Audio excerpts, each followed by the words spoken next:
CBN Sustentabilidade, com Rosana Jatobá.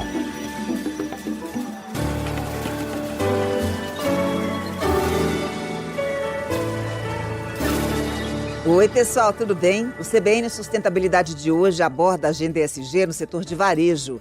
Eu converso com a Andressa Borba. Ela é diretora de impacto positivo da Leroy Merlin. A Leroy é uma gigante do varejo de materiais de construção, jardinagem e decoração. Andressa, que prazer te receber aqui no CBN Sustentabilidade. Tudo bem com você? Tudo ótimo, prazer é meu. Obrigada pelo convite. Prazer é o nosso. Andressa, eu queria que você contasse um pouco aqui para o nosso ouvinte, um pouco da história da Leroy. Eu sei que ela nasceu na França, ainda na década de 20, mas parece que ela tinha outro nome, né? Exatamente. Na verdade, é um casal que pega os estoques ali dos salvados de guerra, e por isso o nome chamava o estoque americano, e eles abrem a loja tentando fazer com aqueles salvados de guerra alguma renda para poder sobreviver no pós-guerra. E dali eles começam a construir com a família, o Adolphe Leroy e a Rose Merlin, e nasce a Leroy Merlin, que no Brasil se tornou a Leroy Merlin. Então, na década de 60, ali troca-se o nome, fica a marca Leroy Merlin, e mesmo depois de mudar o controle da família, hoje está sobre a gestão da família Mullier, dentro de um grupo chamado ADO, que é para quem a gente responde na França hoje, mas a marca Leroy Merlin se estabeleceu no mundo. Hoje tem mais de 115 mil colaboradores, no Brasil são 10 mil colaboradores, então é uma marca centenária e que no Brasil fez 27 anos esse ano. O que você chama de salvados de guerra? Então, tudo que restou ali que os soldados deixaram para trás e que poderia servir para algo dentro das residências ou ser transformado. Então, a gente já começa a falar de circularidade ali a partir do início da marca. Que maravilha. Toda vez que eu for agora a Leroy Merlin, eu vou dizer, gente, tchau, eu vou ali na Leroy Merlin. Interessante que hoje vocês não vendem só produtos, né? Vocês atuam também no ramo de reformas, de projetos residenciais, inclusive com marcas próprias. Queria que você contasse para a gente um pouco dessa abrangência da empresa. Dentro da Leroy Merlin, a gente tem algumas marcas que representam essa marca própria. Então, para jardim, por exemplo, você acha a Geolia, para ferramentas a Dexter, ou em tintas a Luxens, e assim, ou em pisos cerâmicos a Axton. Então, para cada uma delas, você vai ter uma marca especialista. E são marcas em parceria, são desenvolvimentos com indústrias locais, que já têm credibilidade no mercado, então, e aí a marca própria vem com a tecnologia, com o design que ela traz da França também e de outros insights, com desenvolvimento local para atingir o mercado brasileiro. Então, hoje, além dos produtos e dessas marcas próprias, tem serviços, a gente faz um atendimento especializado ao profissional, então tem a linha Pro, também tem aqueles que são os atendimentos para empresas, grandes indústrias, então também tem esse segmento do empresas hoje dentro da Leroy Merlin, e com os serviços e instalações, que é muito difícil a gente conseguir alguém de confiança e que tem uma profundidade técnica para aplicação, para reforma, instalação. Então, hoje esse serviço pode ser adquirido junto, e a gente fala hoje não só de uma venda produto, mas de uma venda solução e solução completa para o cliente. Isso é muito legal, né? Eu vi, por exemplo, que você vai lá, compra uma tinta e aí você já oferece o serviço de pintura por metro quadrado. Exatamente. Ou agora, no Natal, já está disponível, você pode ir lá e fazer a montagem da sua guirlanda, da sua árvore de Natal, e sai com ela já com a montagem feita. Muito legal. Eu queria te perguntar, Andressa, como a Leroy consegue integrar os critérios de sustentabilidade nas suas lojas? Depois a gente fala dos produtos, mas assim, queria saber, dentro de casa, se vocês já estão fazendo a lição, de que maneira a política ESG é presente ali, como, por exemplo, energia renovável, eficiência hídrica, a questão mesmo de redução da produção de resíduos.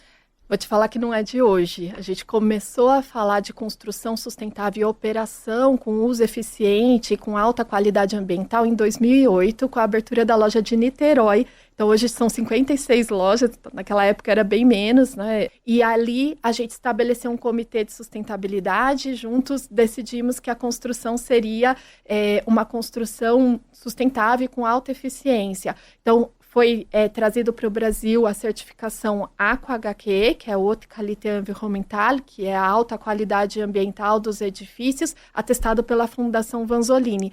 E essa certificação ela veio não só na construção, mas a gente perpassou e hoje tem 100% dos edifícios que a gente fala de grandes superfícies, as grandes lojas certificadas no Aqua, também no uso e na operação daquele edifício. Isso quer dizer que eu trabalho em 14 itens, olhando para eficiência energética, hídrica, a qualidade do ar, as questões de limpeza, higienização, ar-condicionado e a questão de tudo que está inserido, até, por exemplo, numa reforma, se o tipo de tinta é à base d'água ou não, isso é visto e tem auditorias específicas e a gente, nas 2 últimas lojas, elas tiveram uma construção certificada pelo selo EDGE. Então, a gente foi mudando, mas mantendo no uso e operação a certificação Aqua. Isso é uma exigência da sede? Inicialmente foi uma iniciativa trabalhada pelo Brasil, pela unidade brasileira, e desde 2020, quando nós estabelecemos uma estratégia, uma política de sustentabilidade global que se chama We Make It Positive, que é mais ou menos na tradução, nós podemos fazer um negócio ainda mais positivo, a gente estabeleceu que a certificação era uma das cartas compromissos para os edifícios. Então, sendo essa certificação reconhecida nacionalmente ou internacionalmente. Muito bem. Então, em termos de lojas, vocês estão aí cumprindo todos os critérios, requisitos de sustentabilidade. Quando a gente olha para os produtos que vocês vendem, qual é o percentual atual do portfólio composto aí por produtos com selo verde? Aí eu me refiro, por exemplo, à madeira certificada, produtos que primam pela economia de água, energia, reciclabilidade. Então, vou ter que fazer uma subdivisão aqui, porque quando eu falo de madeira especificamente, hoje nós somos 100%, na verdade, desde 2023, nós somos o primeiro varejo a ter 100% dos produtos que tem algum item de madeira, não só os produtos do setor madeiras, por exemplo. Então, há um puxador de gaveta, ou o cabo de um martelo, ou o cabide. Todos esses hoje, para entrarem na nossa gama de produtos e estarem disponíveis para o cliente, precisam ter a certificação FSC. Então, o que nos dá esse atestado de origem da madeira e que tem um uso adequado da madeira na aplicação da indústria.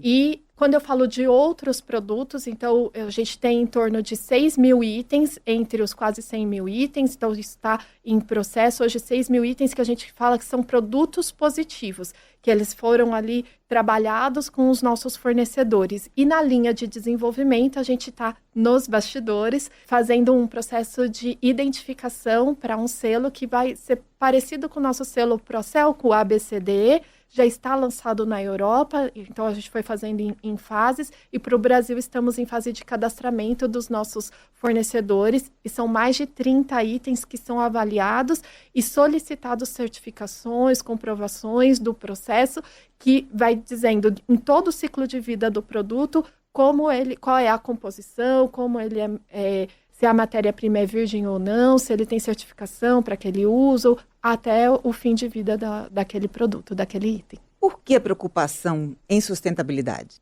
A gente tem um nível de responsabilidade, de contribuição sobre cada uma dos negócios que a gente realiza. Cada um desses negócios, a gente pode não só ser responsável por o desenvolvimento humano, mas também sobre a melhoria, estamos falando de casa, e a melhoria do habitat, pensando no habitat um pouco mais amplo do que apenas a casa, mas o planeta onde todos nós habitamos. E isso está inserido dentro da nossa estratégia. Eu falo que no Brasil, começamos lá em 2008 com o Comitê de Sustentabilidade, como eu disse, mas em 2020, juntos com todos os líderes globais de sustentabilidade e os líderes, os diretores gerais, CEOs que estavam em cada um dos países, nós construímos uma estratégia em conjunto para que a gente deixasse de fazer um movimento que já era de toda a companhia como um pilar, como um tema trazido em cada uma das estratégias e objetivos anuais revisados. E ali a gente fez um chamado que era, a partir de agora, a sustentabilidade deixa de ser um eixo, um pilar, e ele passa a ser o coração e a tomada de decisão de cada ação estratégica. E aí fez diferença essa mudança de perspectiva? O movimento completo, porque a gente sabe do tamanho e o peso da marca, somos o terceiro no mundo em soluções para o lar, e no Brasil somos o primeiro. Então, a gente sabe desse posicionamento da marca e que a gente pode fazer esse movimento de todo o ecossistema. Quando a gente se posiciona e conversa com a indústria e faz um trabalho mais consultivo do que de auditoria, porque existem as auditorias, a questão de olhar a traçabilidade, né, a honorabilidade daquele fornecedor, mas é mais do que isso, é como que juntos a gente desenvolve soluções que mantém a floresta em pé, que desenvolve e traz menos vulnerabilidade para as famílias que estão no nosso entorno, gerando emprego e renda com responsabilidade. Então, mas aí eu queria analisar com você, tentar tangibilizar, né? Porque claro que está muito evidente que sustentabilidade faz parte da alma da Leroy Merlin. Mas em termos práticos, de que maneira vocês conseguem ver a sustentabilidade ali dando resultados? Hoje a gente faz um traço entre o que a gente tem de solicitação entre as políticas internas, por exemplo, com os nossos fornecedores, seja esse da madeira ou das matérias-primas utilizadas, com o nível de qualidade que eles entregam nesses produtos e o preço que precisa ser acessível também. Eu não posso fazer uma discrepância de preços em relação ao mercado. Uhum. Então, nesse momento, a gente vem fazendo esse equilíbrio entre ter a rentabilidade, gerar valor e crescimento, garantindo que nós diminuímos e reduzimos o nosso impacto. Então, foi estabelecido um indicador que chama ADO Positive Index, que é o API. A gente fala muito mais API internamente, por isso eu tenho que pensar um pouco. E aí ele tem alguns eixos sociais e alguns eixos ambientais. E a gente cruza isso com a performance financeira. Então, a performance ambiental e social hoje, ela combina com a performance financeira e no final a gente vem trabalhando em um indicador que chama EBITAC. Então, além de eu olhar o EBIT, os resultados ali da minha operação, eu olho o resultado after carbon, que é o depois do carbono aplicado também, das emissões carbono, quanto isso tem gerado de valor para a companhia. Junto com os fornecedores também, quando nós fazemos as auditorias hoje de qualidade, que olha a qualidade do produto, a pegada ambiental, se eles estão seguindo as políticas que nós estabelecemos, e a social, e ele atinge uma nota AA, então hoje a gente tem um programa que chama Green Finance, por exemplo, que é para acelerar e incentivar essa boa conduta, e se ele tem a nota A, ele tem um adiantamento dos recebíveis deles com uma taxa mais atraente para que a gente faça esse capital de giro dele maior também. Queria falar um pouco agora do pilar social da agenda, Andressa, repercutindo com você a questão da diversidade e inclusão. Se vocês têm programas específicos para categorias minorizadas, buscando, por exemplo, equidade de gênero, étnico-racial, a questão dos neurodivergentes, capacitismo, etarismo, conta pra gente a quantas anda esse pilar na empresa. Bom, não é um trabalho que é de curto prazo. A gente vem do final de 16, quando eu descobri em um fórum, por isso que eu gosto muito dessas trocas, dessas conversas com outras empresas, inclusive, iniciativas, práticas que eles já tinham e parcerias. Então, ali eu me aproximei do WEPs, do ONU Mulheres, então a gente se tornou signatário e olhou quais eram as iniciativas principais que estavam sendo trabalhadas com bons resultados nas outras companhias e nós nos aportamos dessas iniciativas. Ali eram 9 mulheres, 9% de diretoras mulheres dentro de 100 diretores. E a gente traçou um plano para que a gente atingisse a equidade de mulheres na liderança, especialmente atingindo os cargos de diretoras, porque havia ali um viés que era inconsciente, sim, de que as mulheres não gostavam ou não se apaixonavam pela construção civil ou pelo tema da construção ou do lar dentro do nosso negócio. E a gente conseguiu demonstrar que na operação tinham as mulheres estavam lá, já eram 43% da nossa operação, mas que a gente precisava olhar para os cargos de liderança. E aí alguns programas de portas de entrada foram sendo desenvolvidos, outros de planos sucessórios, de capacitações internas, de orientação dessas lideranças. E hoje a gente atinge, no geral, 44% de mulheres na liderança, com os cargos de diretoras, e 45% quando a gente engloba as gerentes e supervisoras.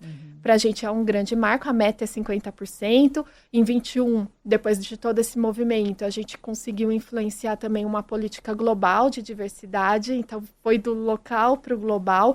Junto com esse, veio o subgrupo de pessoas com deficiência, então a gente foi criando alguns subgrupos de diversidade, um comitê de diversidade foi formado, nasce o racial, que é o Simonier, e aí a gente começa a fazer as interseccionalidades e olhar a mulher PCD, a mulher negra, e quando a gente mensurou em 2015, por exemplo, eram da liderança que se autodeclara negra e parda, a gente tinha menos de 10% também. E aí, e nessas, as mulheres já eram minorias.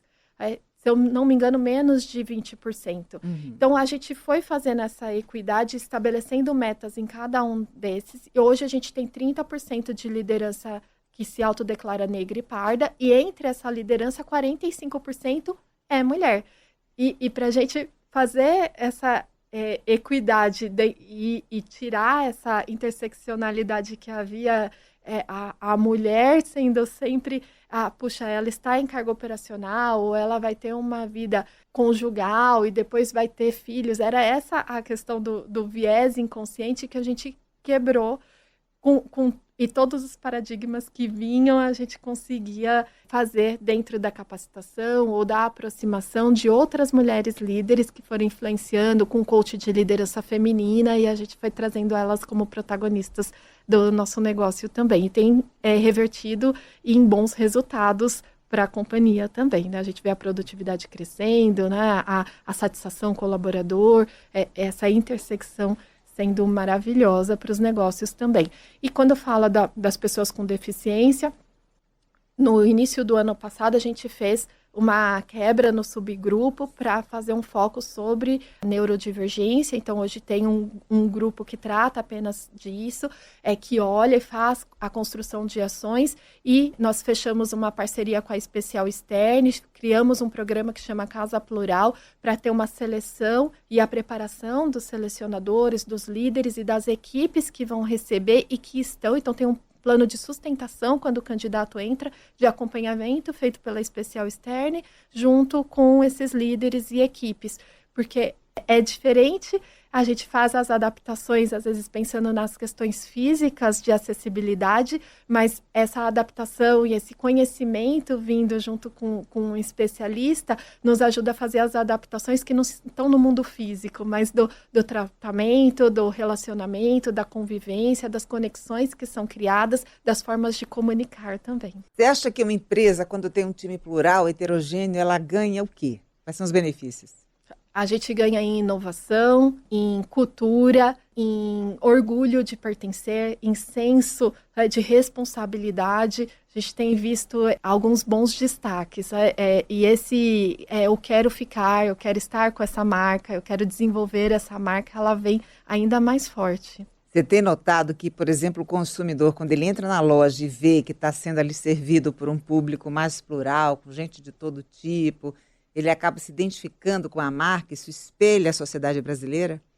É isso que a gente tem buscado. Ainda é um desafio com o consumidor, dependendo das regiões também. Acho que a gente tem um letramento de dentro, mas tem um letramento da nossa sociedade. Estamos em evolução. A gente sabe que em diversidade dentro de casa a gente já deu alguns grandes passos, mas ainda é uma jornada, é uma caminhada que a gente vai descobrindo de acordo com cada necessidade que se apresenta, cada pessoa que traz aquela necessidade a gente aprende, e com os clientes também.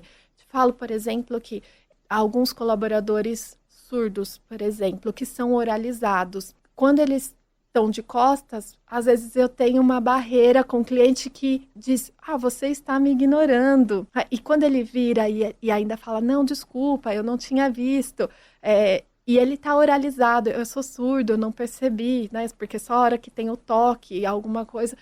Então a gente começou a desenvolver o cordão de girassol, o cordão de quebra-cabeça, para fazer essa identificação pelo pedido dos colaboradores, que, olha, eu queria alguma identificação que mostrasse que eu sou surdo, ou quando fala, puxa, ele abaixou a cabeça para fazer alguma coisa, e o cliente falou, fez um pedido, para criar esse nível de conhecimento. E hoje, os caixas, a gente tem feito essa comunicação também para que os clientes tenha cada vez mais esse nível de acolhida e de conhecimento. Mas entre as equipes e diversas regiões, a gente tem um bom retorno do cliente sobre a diversidade e também nas expressões comerciais. A gente vai trocando algumas imagens nas campanhas comerciais também, para que diferentes corpos, diferentes características, singularidades estejam ali representadas, que representem a nossa sociedade. Muito bem. Andressa, eu queria te perguntar para onde caminha a inovação? Qual é o futuro da Leroy Merlin em termos de construção? A gente tem visto, por exemplo, aí uma tendência do chamado steel frame, né, que é a construção a seco, em que eles utilizam muito aço, e aí se distanciam daquela construção tradicional que é baseada na alvenaria. No que é que vocês estão mirando? Quando a gente fala desse nível de conhecimento do cliente, também passa por esse conhecimento sobre a solução a seco. A gente ainda tem, como brasileiro, muita confiança no que é sólido, no bloco, no concreto. Então, tem uma transição acontecendo, mas já tem uma boa aceitação entre as construções de steel frame e drywall, essas construções que geram menos resíduos, que impactam menos a natureza e vai menos utilização de água, por exemplo, em todo o processo construtivo e que tem a mesma resistência, durabilidade, segurança, conforto térmico que as construções mais tradicionais da moradia do brasileiro. Nessa linha, a gente vem trabalhando com alguns potenciais fornecedores, outros já têm os seus produtos lá sendo testados em algumas regiões. E essa também foi uma solução que a gente encontrou, por exemplo, não só para o cliente direto, mas quando a gente estava fazendo o apoio, e até esse momento estamos lá no Rio Grande do Sul, com toda a crise humanitária e climática, a gente fez uma parceria com a União BR e a Steel Corp, e são casas em steel frame, são casas com durabilidade de mais de 100 anos aí, e que eu tive a feliz oportunidade, na verdade, de visitar uma vila que já está quase entregue, está em pavimentação ali em Mussum, uma das áreas mais atingidas, e a gente estava com calor de uns 28 graus no dia que eu visitei. Quando eu fui para dentro da casa, tem 22 graus maior, ali, um conforto térmico. Você vê que a questão da insalubridade sobre as casas brasileiras ainda é muito grande, de mofo, infiltração. Então, você tem essa questão que ele é construído num radier, numa base que não fica em contato direto com a terra. Então, tem menos infiltração, menos essa questão do mofo, que vai trazer uma melhor respiração, uma melhor saúde para os habitantes daquela residência. Então, nessa linha, além disso, quais são as soluções positivas que a gente pode trazer para dentro da casa, que pode aprimorar o uso da energia, com uma eficiência energética melhor, além do aproveitamento da luminosidade natural, e depois qual é a captação da água que eu posso fazer e o tratamento que eu posso fazer dentro da minha casa, ou o uso, por exemplo, da placa fotovoltaica, que combinada ali com uma tecnologia, a gente tem trabalhado bastante com os fornecedores, por exemplo, na climatização. Mais e mais a gente tem visto o brasileiro adepto ao ar-condicionado, ao aquecedor, mas que tipos de gases a gente pode utilizar que são menos emissivos. Então, hoje a gente tem trabalhado com o gás R32, que a indústria, 88% dos nossos produtos, da climatização tem utilizado o R32, e uma tecnologia inverter que, combinada, traz mais eficiência energética, resfria mais rapidamente a residência dos clientes, e eles têm ainda uma economia financeira. Maravilha. Quero te agradecer imensamente pela sua participação aqui no CBN Sustentabilidade e já te convidar para uma próxima oportunidade. Muito obrigada, foi um prazer estar aqui. Eu conversei com a Andressa Borba, diretora de Impacto Positivo da Leroy Merlin, que é uma gigante do varejo de materiais de construção, jardinagem e decoração. Além de ter acesso ao conteúdo pelo YouTube, você também encontra essa entrevista no site, no aplicativo da CBN ou na sua plataforma preferida. Colaboraram comigo aqui no CBN Sustentabilidade, minha linda produtora Ana Luísa Bessa, nos trabalhos técnicos a outra linda Priscila Gubiotti e o Cauã Felipe, e na edição Rafael Furugem e o Renato Barcelos. Um beijo para você. Até semana que vem. CBN Sustentabilidade, com Rosana Jatobá.